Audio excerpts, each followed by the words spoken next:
Akala mo ba first time magka-oil crisis ng ganito dito sa Pilipinas? Wait until you learn about 1973. Hindi lang dumoble o trumiple ang presyo ng gasolina noon. Nag-quadruple pa. Umabot pa sa punto na kailangan mo ng coupon para makabili ng gasolina noon. Meaning, hindi ka basta makakabili kahit may pera ka. Yung mga taxi drivers noon, hindi din pwedeng mag-ikot ng basta-basta. Naghihintay lang sila sa mga designated taxi stands para makatipid sa gasolina. Yung mga nasa bahay naman, maraming pamilya ang bumalik sa paggamit ng kahoy o uling para makapagluto. Nangyari ito noong 1973, kasabay ng Arab-Israeli War. Dahil sa gyera, nagdesisyon ang mga oil-producing countries doon sa Middle East na ihinto ang pag-i-export ng langis sa ilang bansa. Ito ang tinatawag na 1973 oil embargo. Ang epekto, biglang nagmahal ang langis sa buong mundo. At dahil umaasa rin ang Pilipinas sa imported oil, damay tayo sa krisis. Kaya yung nangyayari ngayong global oil crisis, hindi ito first time. Sabi nila, ang mga ipinanganak daw ng 1999, mga strongest soldiers ni Lord.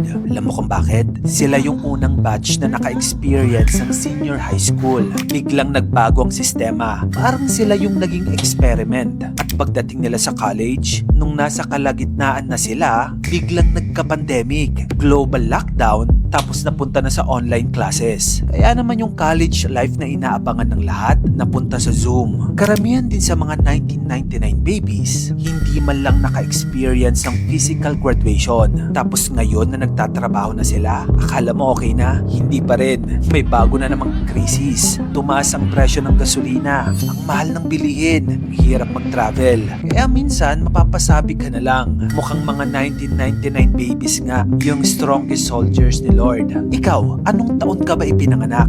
Kita mo tong kama na to? Pwedeng magligtas ito ng buhay mo. Kapag nakadetect ito ng malalakas na pagyanig, automatic itong nag-activate. Matitrigger ang emergency system. At ang kama, kasama ka, bababa sa loob ng isang matibay na box na magsisilbing shelter. Pero hindi ito totally sealed. May ventilation system para makahinga ka ng maayos. At may laman din itong snacks, inumin at survival tools para kaya mong mabuhay ng ilang araw habang naghihintay ng rescue. Ang tanong, magkano ito? The price ranges from 150 to 200,000 pesos. Bet mo ba?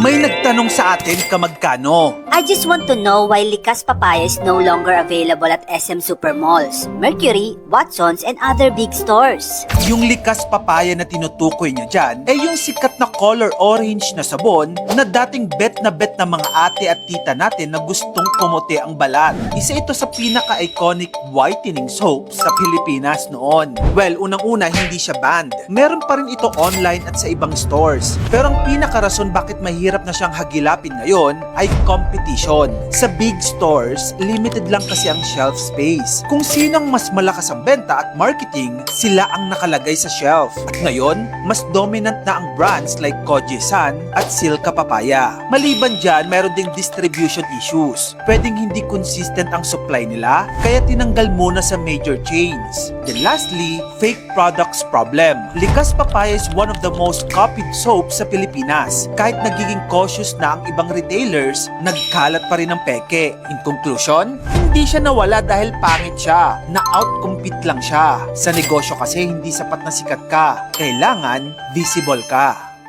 Sa China, ang tataba ng mga jellyfish. Paano ba naman kasi araw-araw nilang pinapakain? Doon kasi malaki ang industriya ng jellyfish farming. At hopo, yung mga Chino kinakain talaga nila ang jellyfish. Ginagamit sila sa mga dishes like jellyfish salad, pickled jellyfish, at marami pang iba. Ganito yung proseso nila. Gumagamit sila ng organic bait sa dagat para maka-attract ng jellyfish. Pag dumami na, hinuhuli nila ito gamit ang nets. Tapos dinadala sa processing area. Nililinis, hinihiwa, at nilalagyan ng asin at vinegar. Take note in China, this is a multi-million-dollar industry. Alam mo bang kung gaano tayo ka-addict sa K-drama dito sa Pilipinas? Ganon din ka-addict sa Pinoy teleserye ang buong Africa. Yes, yung mga teleserye na Pangako Sa'yo, Mara Clara, Ang Probinsyano, nako, sobrang taas ng rating sa Kenya, Uganda, Ghana, Tanzania, Zambia, Cameroon, at marami pang bansa sa Africa.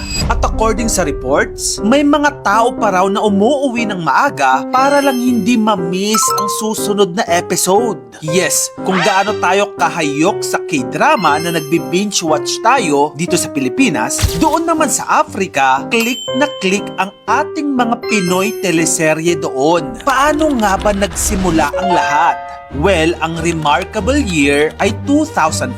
Ito yung taon na ipinalabas sa Kenya ang classic teleserye na Pangako Sa'yo, starring Jericho Rosales at Christine Hermosa. Naging national sensation ito doon, hindi lang sa Kenya ha, kundi pati na rin sa bansang Cameroon, Tanzania, Zambia at Ghana. Ipinapalabas ang Pangako Sa'yo doon ng 7 p.m. At alam mo ba yung mga tao? Nagmamadaling makauwi ng bahay dahil ayaw nilang ma-miss ang episode ng Pangako Sa'yo. Maliban sa mga teleserye, hindi lang yon ang sikat sa Africa, pati na rin yung mga Pinoy na artista natin. Example na lang si Jericho Rosales. Nako, superstar siya sa Africa. Noong sumikat ang Pangako Sa'yo sa Kenya, maraming viewers doon ang tumatawag sa kanya bilang Angelo. Imbis na Jericho, ganon ka-immersed ang mga tao sa teleserye. Pero hindi lang si Jericho ha, pati na rin si Catherine Bernardo at Julia Montes. Noong umere ang remake ng Mara Clara sa Kenya,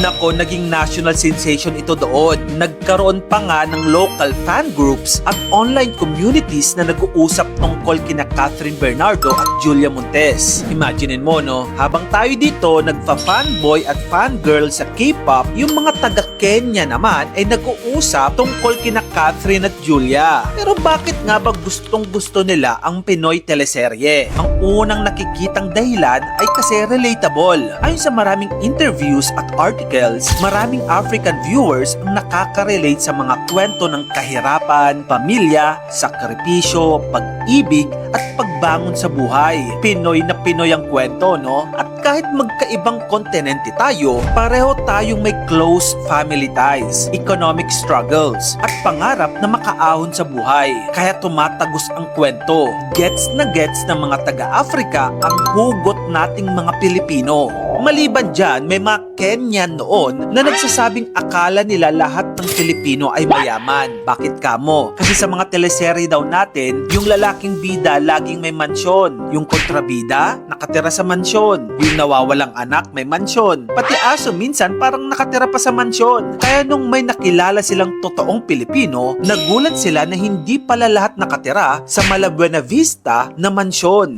Bakit ito importante? Kasi hindi lang ito tungkol sa entertainment. May tinatawag kasi na soft power. Ito yung kakayanan ng isang bansa na maimpluwensyahan ang ibang bansa gamit ang kultura, pelikula, TV shows, musika at entertainment. Ganito ang ginagawa ng South Korea sa pamamagitan ng K-pop at K-drama. Pati na rin ng Amerika sa pamamagitan ng Hollywood at pati na rin ng Japan sa pamamagitan ng anime. At baka hindi natin namamalayan, may sarili na rin tayong version nito. At honestly, nakakatuwang isipin na habang maraming Pilipino ang minamaliit ang sarili nating mga content, may mga tao sa kabilang dulo ng mundo na umiiyak sa teleserye natin at kinikilig sa mga artista natin. Minsan kasi akala natin yung imported lang ang maganda. Pero nakakalimutan natin na may sarili na tayong stories na kayang tumagos sa puso ng ibang lahi. Kung gusto mo pa na magayto pang klaseng contents, dito lang yun sa channel ko kaya follow ka na. Mag-subscribe ka na rin sa aking YouTube channel. Yun lang, maraming salamat sa panonood mga kamagkano.